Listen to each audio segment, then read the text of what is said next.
പക്ഷെ കേരളത്തിൽ അത്ര കോമൺ അല്ല. സൈക്കാട്രിസ്റ്റിന്റെ അവിടേക്ക് പോകുമ്പോൾ ഓക്കെ അവള് മെന്റൽ കേസാണ് അല്ലെങ്കിൽ അവൻ മെന്റൽ കേസാണ്. വളരെ മനോഹരമായിട്ട് കുടുംബജീവിതത്തിലേക്ക് പോയിക്കൊണ്ടിരിക്കുകയാണ്. Okay okay fine. അല്ല, മകളുടെ പേരിൽ ഇൻഷുറൻസ് അടച്ചിരുന്നത് എനിക്ക് മനസ്സിലാവുന്നില്ല. നോക്കട്ടെ, എനിക്ക് അറിഞ്ഞാലേ എനിക്ക് പറയാം. അതായത് മകളുടെ പേരിൽ ഇൻഷുറൻസ് പ്രീമിയം അടച്ചത് വിഡ്രോ ചെയ്തോ ബാല? എന്നത്തെ കേസിന് അതിന് മേലെ കുറേ കൊടുത്തിട്ടുണ്ട്. എന്തൊക്കെയാണെന്ന് എനിക്ക് ഒന്നും അറിയില്ല. ഇപ്പൊ നിങ്ങൾ വിളിക്കുമ്പോഴാണ് ഞാൻ അറിയുന്നത്. ഇത് ഞാൻ ആദ്യം ഒന്ന് അന്വേഷിക്കട്ടെ. ആക്ടർ ബാല അങ്ങ് തമിഴ്നാട്ടിൽ നിന്ന് കേരളത്തിലേക്ക് എത്തിയ വളരെ ടാലന്റഡ് ആയിട്ടുള്ള ഒരു ആക്ടർ. ഒരു ടാലന്റഡ് ആയിട്ടുള്ള ആക്ടറിനും ഉപരി വളരെ നല്ല ഒരു മനുഷ്യ സ്നേഹി, അതിലുമുപരി വളരെ നല്ല ഒരു ഭർത്താവ്. ഈ ഭർത്താവിന്റെ മുൻ ഭാര്യയെ തെറി പറയാൻ വേണ്ടി അല്ലെങ്കിൽ അപരാധം പറയാൻ വേണ്ടി ഒരുത്തനെ ഇപ്പൊ സ്റ്റാൻഡിലേക്ക് ഇറക്കിയിട്ടുണ്ട്. അതുവല്ലോ നിങ്ങൾ അറിഞ്ഞോ? ഇല്ലായിരിക്കുമല്ലോ അല്ലേ? അതൊക്കെ ഞാൻ ഈ ഒരു വീഡിയോയിലൂടെ വിശദീകരിച്ച് അങ്ങോട്ട് തരാം. മുൻ ഭാര്യ അമൃതയല്ല, എലിസബത്ത് ഒരു വീഡിയോ ഇട്ടാൽ അവിടെ ഇവൻ എത്തും തെറി പറയാൻ. മനസ്സിലായില്ലേ? ആ ഒരു മോഡിൽ ഇപ്പൊ ചെറിയ പരിപാടികൾ നടക്കുന്നുണ്ട്.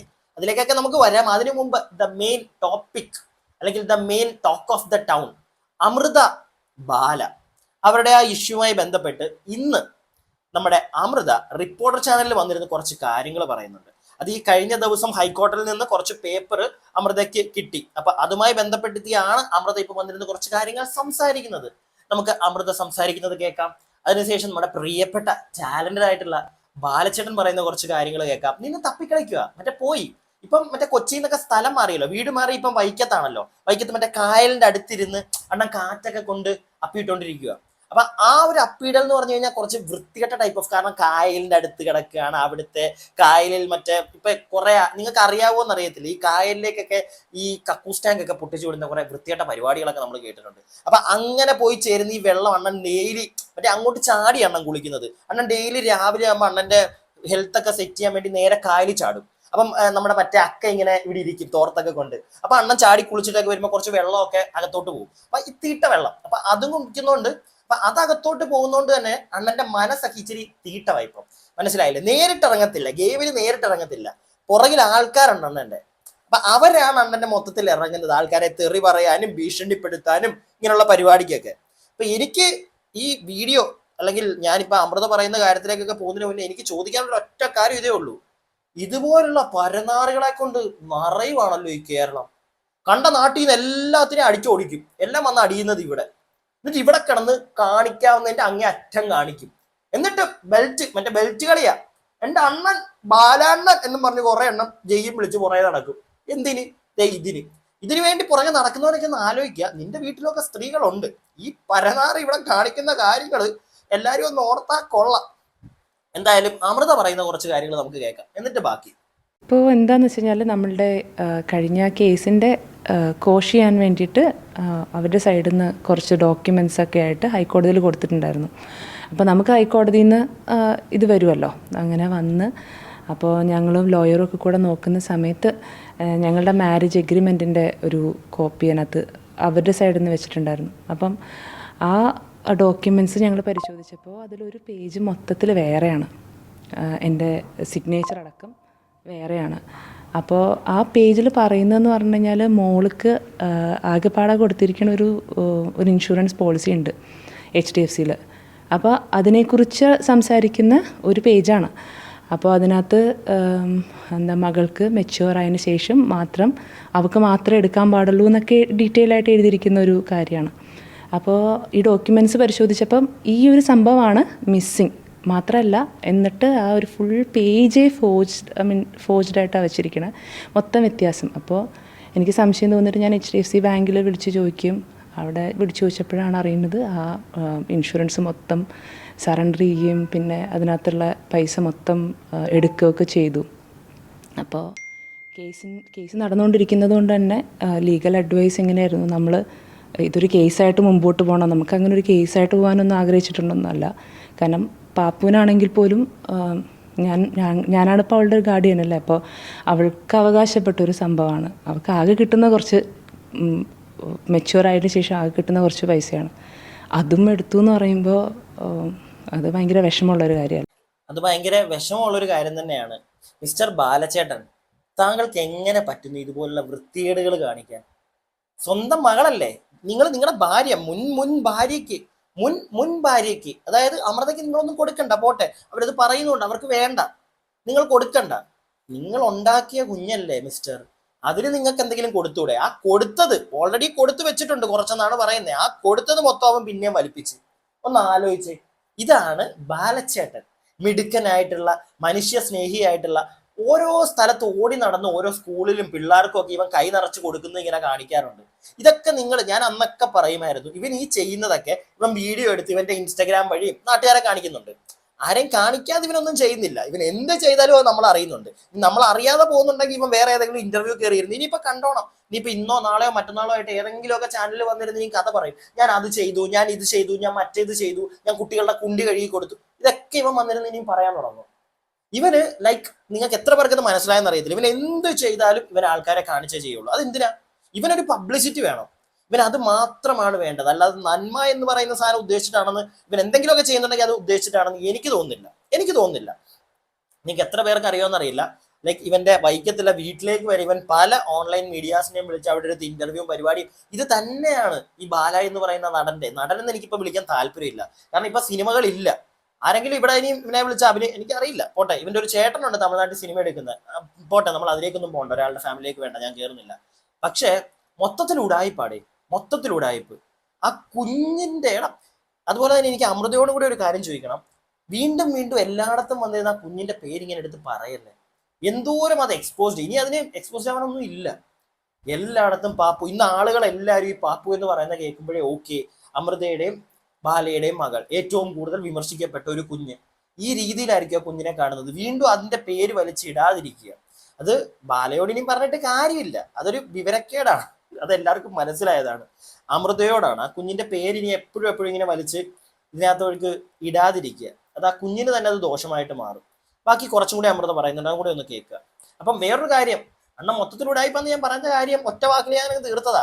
എല്ലായിടത്തും കോടതി കൊടുത്ത പേപ്പറിനകത്തും അമൃതയുടെ ഒപ്പ് വരെ കള്ളൊപ്പിട്ടാണ് ഇവൻ കൊടുക്കുന്നത്. പിന്നെ ഇവനെന്തും ചെയ്യാം, മനസ്സിലായില്ലേ? ആക്ടർ ബാല, വൺ സെറ്റപ്പ്, കൂടെ 10 പേര്, കാശ് കോടികൾ. ബാക്കി നമുക്ക് ആകെ മോളുടെ പേരിൽ 15 ലക്ഷം രൂപയാണ് എൻറ്റയർ ലൈഫ് ടൈം സെറ്റിൽമെൻറ്റ് ചെയ്തിരിക്കുന്ന ഡിവോഴ്സിൽ.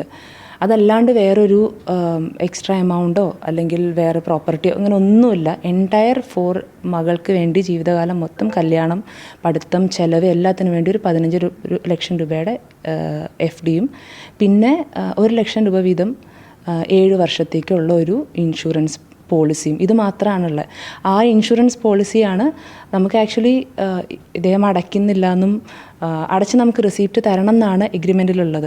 ഇത്ര നാൾ അടയ്ക്കാണ്ടിരുന്നിട്ട് നമ്മളിതിൻ്റെ പുറകെ ഒന്നും പോയിട്ടില്ല. നമുക്ക് പൈസ വേണ്ട, ആ എന്തോ ആയിക്കോട്ടെ എന്ന് പറഞ്ഞാൽ നമ്മളതിനെ എന്താ പറയുക, സമാധാനമായിട്ട് ജീവിച്ചാൽ മതി എന്നുള്ളൊരു ഇതിൽ പോവാണ്. പക്ഷേ ഇപ്പോൾ കേസ് വന്നപ്പോൾ അവരുടെ സൈഡിൽ നിന്ന് ഡോക്യുമെൻറ്റ്സ് മൊത്തം എന്താ പറയുക ഇതിനെക്കുറിച്ച് മാറ്റുകയും ഡോക്യുമെൻറ്റ്സ് മൊത്തം തെറ്റായി കൊടുത്തതിൻ്റെ സിഗ്നേച്ചർ അടക്കം മാറ്റി ഹൈക്കോടതിയിൽ സബ്മിറ്റ് ചെയ്യും, ഇങ്ങനെയൊക്കെ വന്നപ്പോൾ നമുക്കത് അതിനെക്കുറിച്ച് പറയേണ്ടതായിട്ട് വന്നു. എന്താണെന്ന് വെച്ചാൽ എനിക്കുണ്ടായിരുന്ന ഒരു തെറ്റിദ്ധാരണയാണ്, അത് അമൃത ഇവിടെ വളരെ ക്ലിയർ ആയിട്ട് മാറ്റി തന്നു. ഞാൻ ഈ ന്യൂസ് ഫസ്റ്റ് കേട്ടപ്പോൾ ഇങ്ങനെ ഒരു സാധനം വന്നിട്ടുണ്ടോ എന്ന് പറഞ്ഞത് കാണാൻ തുടങ്ങിയപ്പോൾ ഞാൻ ആലോചിച്ചു, എന്തിനാണ് ഇപ്പം അമൃത വീണ്ടും ഈ മാധ്യമങ്ങളെ വന്ന് കാണാൻ പോകുന്നത്?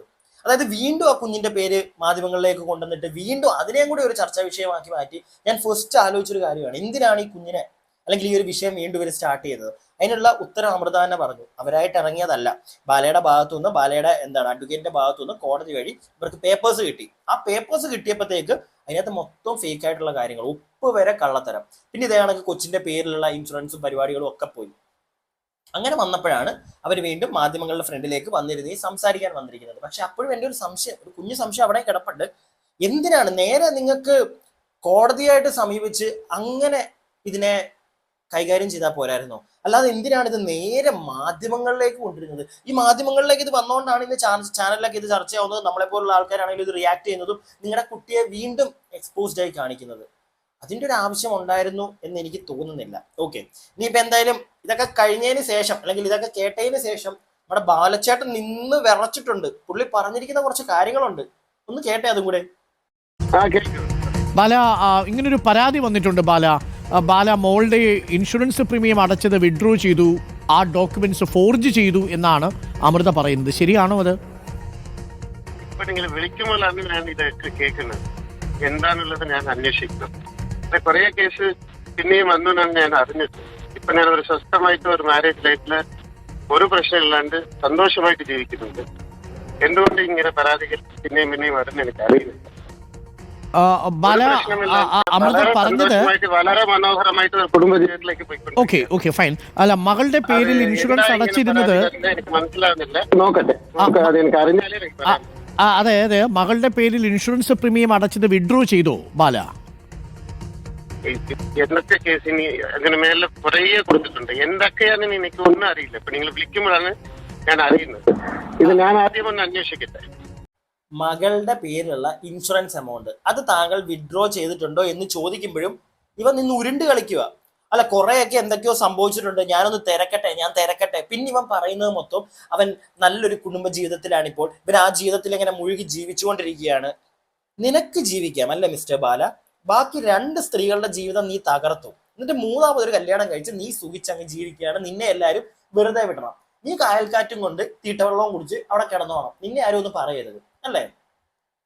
സൂപ്പറായിട്ടുണ്ട്, നല്ലതാണത്. പക്ഷെ ഇതേ കേരളമാണ്, ഇവിടെ ആളുകൾ സംസാരിക്കും. നീ നിന്റെ തമിഴ്നാട്ടിലോട്ട് ചെല്ല്, അവിടെ ചിലപ്പോൾ നീ കാശെറിഞ്ഞു കഴിഞ്ഞാൽ കുറെ പൊട്ടന്മാരും മിണ്ടാതിരിക്കും. പക്ഷെ ഇവിടെ അത് നടക്കത്തില്ല മോനെ, ഇവിടെ സംസാരിക്കും. കേട്ടല്ലോ? ഒന്ന് ആലോചിച്ച് നോക്കിയേ നിങ്ങൾ. ഇവനോട് ചക്ക എവിടെയാടാ, ചക്ക ഒന്ന് പൊളിച്ച് കാണിച്ചടാന്ന് പറഞ്ഞു കഴിഞ്ഞാൽ ഇവൻ എടുത്ത് നേരെ തേങ്ങ ഞാൻ പൊളിച്ചു കാണിക്കാം. എടാ ചക്ക എവിടെ? എടാ തേങ്ങ പൊളിച്ച്. ഇവൻ ആ മൂടായവൻ, മനസ്സിലായില്ലേ? എനിക്ക് അങ്ങനെ തോന്നിയത് ഇവന്റെ സംസാരം കേട്ടപ്പോഴത്തേക്ക്. ഇവൻ നിന്ന് ഉരുണ്ട് കളിക്കുക. ഇൻഷുറൻസ് എമൗണ്ടിന്റെ കാര്യം ചോദിക്കുമ്പോൾ ഇവനാണ് ഇൻഷുറൻസ് ഇട്ടത് ആ കുഞ്ഞിന്റെ പേരിൽ. അപ്പൊ ഇവനല്ലേ അത് ക്യാൻസൽ ചെയ്യാൻ പറ്റുള്ളൂ, അല്ലാതെ അപ്പുറത്തെ വീട്ടിലെ ചേട്ടന് പോയി ക്യാൻസൽ ചെയ്യാൻ പറ്റുമോ അത്? എന്നിട്ട് അതും അവന് അറിയത്തില്ലെന്നാ പറയുന്നത്. ഞാൻ അതൊക്കെ ഒന്ന് അന്വേഷിക്കട്ടെ എന്ന്. അമൃത അതിനെപ്പറ്റി വ്യക്തമായിട്ട് ആ ന്യൂസ് ചാനലിൽ ഇരുന്ന് സംസാരിക്കുമ്പോൾ പറയുന്നുണ്ട്. അമൃത ബാങ്കിലൊക്കെ വിളിച്ച് ചോദിച്ചു, അപ്പൊ അതൊക്കെ ക്യാൻസൽ ആണ്, ഇല്ല. അല്ലെങ്കിൽ ആ ഇൻഷുറൻസ് 15 ലക്ഷം എന്തോ കിടപ്പുണ്ട്, പ്രീമിയം ഉണ്ട്, ഇൻഷുറൻസ് അങ്ങനെ 2 എന്തോ ഉണ്ട്. അതിനകത്ത് ഒരെണ്ണമാണ് ക്യാൻസൽ ചെയ്ത് കൊണ്ടുപോയിരിക്കുന്നത്. എന്റെ അറിവിൽ അങ്ങനെയാണ് കേട്ടോ, തെറ്റിപ്പോയോ എന്ന് എനിക്ക് അറിയില്ല. പക്ഷെ എന്താണെങ്കിലും ഇവൻ കാണിച്ചു കൂട്ടുന്നത് മൊത്തം. എന്നിട്ട് എന്തും ആയിക്കോട്ടെ, അവനോട് ചോദിക്കുമ്പോൾ നിന്ന് അങ്ങോട്ടും ഇങ്ങോട്ടും താളം ചവിടുന്നത് നിങ്ങൾ കണ്ടോ? അതിൽ നിന്ന് എന്താ മനസ്സിലാക്കേണ്ടത്? ഒരു ഭൂലോക ഉഡായിപ്പാണ് നമ്മുടെ പ്രിയപ്പെട്ട ആക്ടർ ബാല.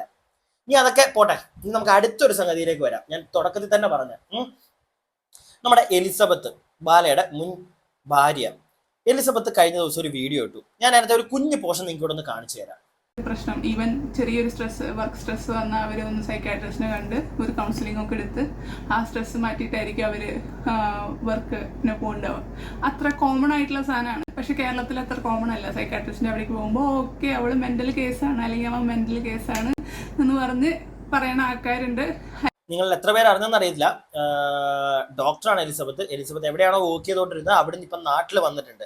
അപ്പം അവരതിനെപ്പറ്റി പറയുമ്പോഴത്തേക്ക് അവർ പറയുന്നത് അവർക്ക് കുറച്ച് ചെറിയ ഡിപ്രഷനും കാര്യങ്ങളും ഒക്കെ ഉണ്ടാകുകൊണ്ട് ഇവിടെ സൈക്കോളജിസ്റ്റിനെ കാണുന്നുണ്ട്. ഇങ്ങനെയുള്ള കാര്യങ്ങളൊക്കെ അവർ ഒരു വീഡിയോയിൽ ഇരുന്ന് സംസാരിക്കുന്നുണ്ട്. അതുപോലെ തന്നെ അവരിപ്പോൾ പറഞ്ഞ കേട്ടല്ലോ, ഒരു സൈക്കോളജിസ്റ്റിനെ കാണുന്നു എന്ന് പറഞ്ഞ് ഒരാൾക്ക് ഭ്രാന്ത് ഉണ്ടാവണമെന്നൊന്നും ഇല്ല, മനസ്സിലായില്ലേ? അത് നമ്മുടെ നാട്ടിലെ, പ്രത്യേകിച്ച് ഈ കേരളത്തിലെ എല്ലാവർക്കും അറിയാത്തൊരു കാര്യമാണ്. സൈക്കോളജിസ്റ്റിനെ കാണുന്നുണ്ടെങ്കിൽ ഉടനെ കാണുന്നവൻ മനോരോഗി. അത് അങ്ങനെയൊന്നും അല്ലടേ, അത് അങ്ങനെ അല്ല. ഒരു സൈക്കോളജിസ്റ്റ് എന്താണെന്ന് പ്രോപ്പറായിട്ട് മനസ്സിലാവുന്നവർക്ക് ചിലപ്പോൾ മനസ്സിലാവും എന്തിനാണ് പോയി കാണുന്നത്. ഡിപ്രഷൻസും കാര്യങ്ങളും ഒക്കെ വരുമ്പോൾ പോകും ഒരു സൈക്കോളജിസ്റ്റിന്റെ ഇടയ്ക്ക്, മനസ്സിലായില്ലേ? ഇവർക്ക് അങ്ങനെയുള്ള ചെറിയ ചെറിയ പ്രശ്നങ്ങളുണ്ട്. പ്രത്യേകിച്ച് അവർ നല്ല രീതിയിലുള്ള സൈബർ അറ്റാക്കിന് ഇരയാവുന്ന ഒരു സ്ത്രീയാണ്. അത് വീണ്ടും ഞാൻ നിങ്ങൾക്ക് മനസ്സിലാക്കി തരാം. അതിന് വേറെ ഒരുപാട് ദൂരത്തോട്ടൊന്നും പോകണ്ട. ഈ വീഡിയോ ഇപ്പൊ ഞാൻ ഈ കാണിച്ച വീഡിയോയുടെ അടിയിൽ തന്നെ വന്നിരിക്കുന്ന 2 കമന്റ് ആണ്. ആദ്യത്തെ കമന്റ്, ഡോക്ടർ എലിസബത്ത്, നിങ്ങളുടെ ശരിക്കുമുള്ള ഹസ്ബൻഡ് ആരാണ്? അത് നിങ്ങൾ ലോകത്തോട് വിളിച്ചു പറയും. ബാലയാണോ അതോ ഏതെങ്കിലും ഡോക്ടറാണോ? നിങ്ങളുടെ ഡോക്ടറായ ഭർത്താവ് എന്തിനാണ് നിങ്ങളെ കല്യാണം കഴിഞ്ഞ് 10 ദിവസം കൊണ്ട് കളഞ്ഞിട്ട് പോയത്?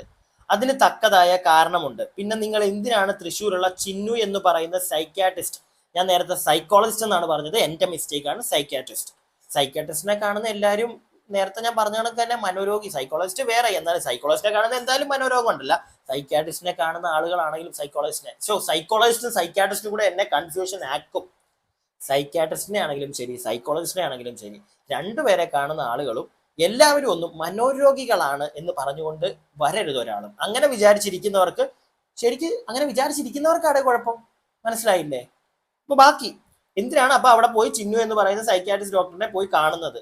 ഇതിനൊക്കെ നിങ്ങൾ മറുപടി പറയുക, അതെല്ലാം ജനങ്ങൾക്ക് അറിയണം എന്ന് പറഞ്ഞിട്ടുള്ള ഒരു കമന്റ് കിടപ്പുണ്ട്. ഇത് ഡി വിഷൻ ഡീസോൺ എന്ന് പറയുന്ന ഒരു അക്കൗണ്ടിൽ നിന്ന് ഇട്ടിരിക്കുന്നതാണ്. അയാൾ തന്നെ ഒരു കുറേ കമന്റ് ആ ഒരു അക്കൗണ്ടിൽ നിന്ന് സെയിം വീഡിയോ അടി വന്നിട്ടുണ്ട്. അടുത്തൊരു കമന്റ് ഇങ്ങനെയാണ്: give the goal back to him, don't act similarly, you have kept many things from Anna, you must return them all, everyone know how you treated Anna and what you did to Anna, you must not forget that. ആരാണ് ഈ അന്ന?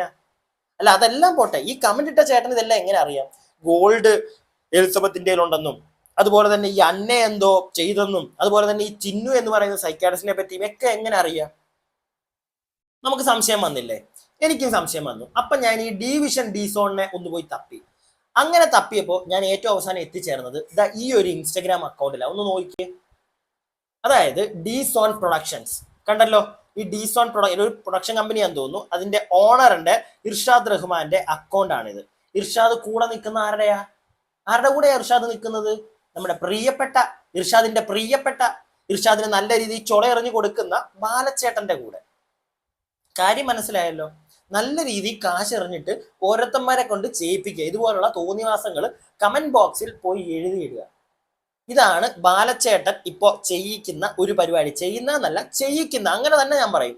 ഇല്ലെങ്കിൽ ഇവനൊക്കെ വന്നിട്ട് ആ ലേഡിയുടെ അതിനകത്ത് comment ഇടേണ്ട കാര്യം എന്താ? പ്രത്യേകിച്ച് ഗോൾഡിന്റെ കാര്യം. ഇതൊക്കെ നീയൊക്കെ ഈ കണ പറയാതെ തെളിയിക്ക്, സമൂഹത്തിന്റെ മുന്നിൽ തെളിയിച്ച് കാണിക്കുക. അല്ലാതെ ചുമ്മാ പോയ ഒരു സ്ത്രീയുടെ കമന്റ് ബോക്സിൽ പോയി അവരാത് ഇട്ടോണ്ടിരുന്ന മോനെ ഇർഷാദെ, നീ അകത്ത് പോയി കിടക്കും. മനസ്സിലായില്ല? അപ്പൊ നിന്റെ ബാലച്ചേട്ടനും കൂലച്ചേട്ടനും ഒന്നും വരത്തില്ല നിന്നെ ഇറക്കാനായിട്ട്. പ്രത്യേകിച്ച് സ്ത്രീകൾക്കെതിരെ ഉണ്ടാക്കുന്നതുകൊണ്ട്. മനസ്സിലായില്ലേ? പുള്ളി ഉണ്ടാക്കിയതിനകത്തൊന്ന് പുള്ളി ആദ്യമേ ഇറങ്ങട്ടെ, എന്നിട്ടേ പുള്ളിയൊക്കെ തീറ്റിപ്പോറ്റുന്ന നിന്റെ അടുക്കിലോട്ട് വരത്തുള്ളൂ നിന്നെ ഇറക്കാൻ. അതൊന്ന് ആലോചിക്കുക ഇങ്ങനെയുള്ളവന്മാര് പോയി അവരാത് എഴുതിയിടുന്നതിന് മുമ്പ്.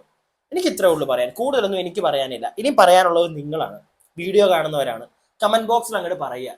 വീഡിയോ ഇഷ്ടപ്പെട്ടു കഴിഞ്ഞാൽ ലൈക്ക് ചെയ്യുക. സബ്സ്ക്രൈബ് ചെയ്യാതെ കാണുന്നവർ എന്താണെങ്കിലും സബ്സ്ക്രൈബ് ഒക്കെ ചെയ്യുക. അതുപോലെ തന്നെ stay tuned and stay weird.